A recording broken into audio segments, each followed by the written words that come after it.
So let's say you got a friend. Look, hypothetically, just assume that somehow you can get a friend. Sorry, I know you have friends. Just, it was for comedic effect. Let's just say, though, this friend doesn't play video games. There are faux pas that they could make when talking to you, right? Well, we're creating a little guide you can send to them, or maybe just relate to yourself, simmering in your own gamer sauces. Hi folks, it's Falcon, and today on Game Ranks, 10 things you should never say to a gamer. So just a heads up, we've done another one of these lists. It's called 10 things non-gamers should never say to a gamer, and we're pretty proud of it. I would say going back to it's a good idea. We talked about like people saying, let me try, or acting like they're better than the gamer, or you're an adult, why you play games? So once you're done with this one, if you can't get enough of, people saying crap you don't want to hear, if that's the case, head over to that list. I think you'll like it. Starting off with number 10, go read a book instead. Like, do you know how many books I've read worth of text in games? I am a JRPG fan. I regularly go back to Chrono Trigger, Final Fantasy VI, the original Final Fantasy VII, and some other mid-90s highlights. Do you think I'm against reading? I don't even have to go back to that era either. I could go to Disco Elysium or Planescape Torment. Go read a book and come read the game with me. Like, if reading is just the criteria for being smart, there's so much text right here. You can pretend to be smart along with me. Let's sit on the couch, get a pizza, and pretend that we're geniuses because we have the ability to interpret the squiggly lines that form, I don't know, what are they called? Words. That's right, words. Just reading doesn't automatically make you smart, friend. And that doesn't change based on the medium you get text from. Do you know how many stupid books there are out there? Go read a self-help book. Now, yes, I understand a lot of books out there contain much more advanced concepts than that. And so do games. It's almost like it's not a competition between books and games because they're totally different things that present information in different ways.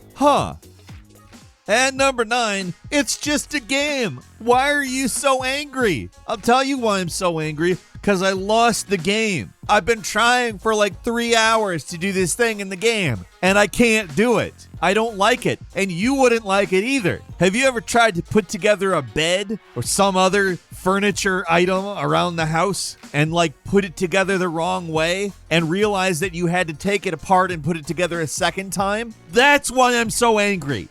Calm down, man. It's just a game. Yeah, so is the sports game that you were screaming at. Do you think the players can hear you through the TV? At least I'm doing something. My efforts have some bearing as to what goes on my screen. Why are you so angry? Do you think you could do better than the sportsman? At least I'm trying to get better at a thing and just failing at it. You're just mad at somebody you're several hundred miles away from because they didn't play a sport the way you wanted them to. You ever invested a ton of time into something and fail at it? It sucks. That's why I'm mad.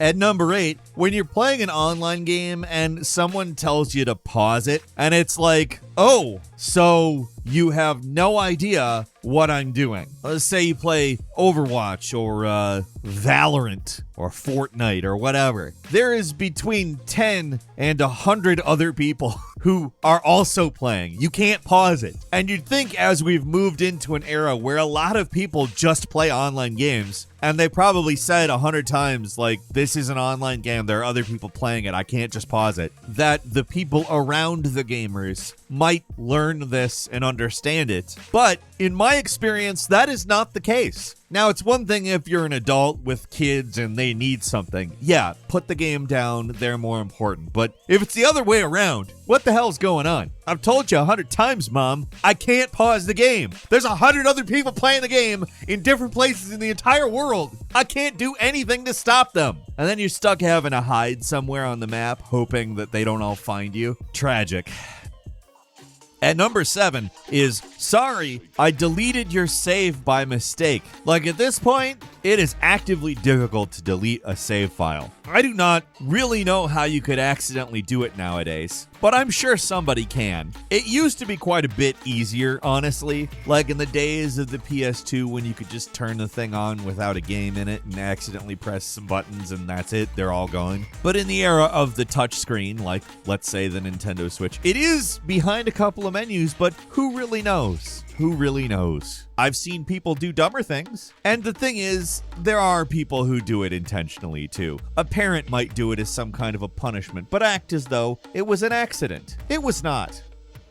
And number 6 is calling every console Nintendo. Now, this is something that I would have thought would have ended a long time ago, given Nintendo almost exists in a different category from the other consoles at this point. It certainly sells in a totally different way. And most of the time when people bring up the console wars, it's almost never about Nintendo. They just stand alone. But even Nintendo's consoles aren't called Nintendos. Maybe at one point, the Nintendo Entertainment System made sense to call a Nintendo. Even the Super Nintendo was a Nintendo, because it was one that was super. But now we have very clear denotation that it is called the Switch. Also, the ones that Nintendo doesn't make are not Nintendos. For instance, there is no Microsoft Nintendo, no Sony Nintendo. It's the Xbox and the PlayStation. And there's been a bunch of either. They went with the straight numbering conventions for the PlayStation. We're up to 5 of them at this point, although there has been portable ones called the Portable and not the Portable 2, but the Vita for whatever reason. Xbox sure went all over the place, going from Xbox to Xbox 360 to Xbox One to Xbox Series X and S.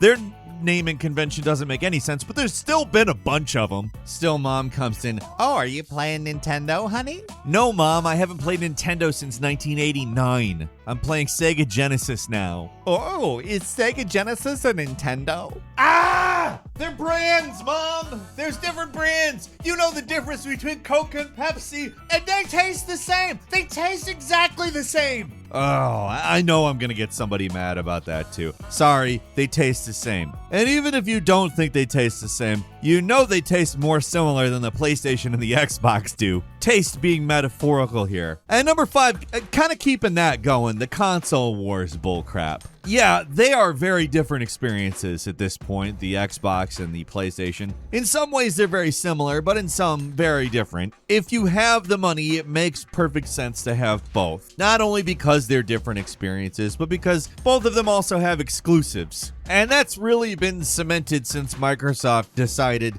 that they want to own every other company. But in terms of us as gamers, there's just no reason to care. The thing that matters is if you enjoy playing video games, not where you enjoy it. There's a ton of merit to the Xbox exclusives, there's a ton of merit to the PlayStation exclusives, and there's so much more merit than either over in Nintendo Switch land. Yes, that's right, obviously the Switch is objectively the best console, despite its inferior hardware. I'm kidding. That is a joke. Do not come at me like that's a serious statement. You know it's not a serious statement. Doesn't matter how good Breath of the Wild or Tears of the Kingdom are.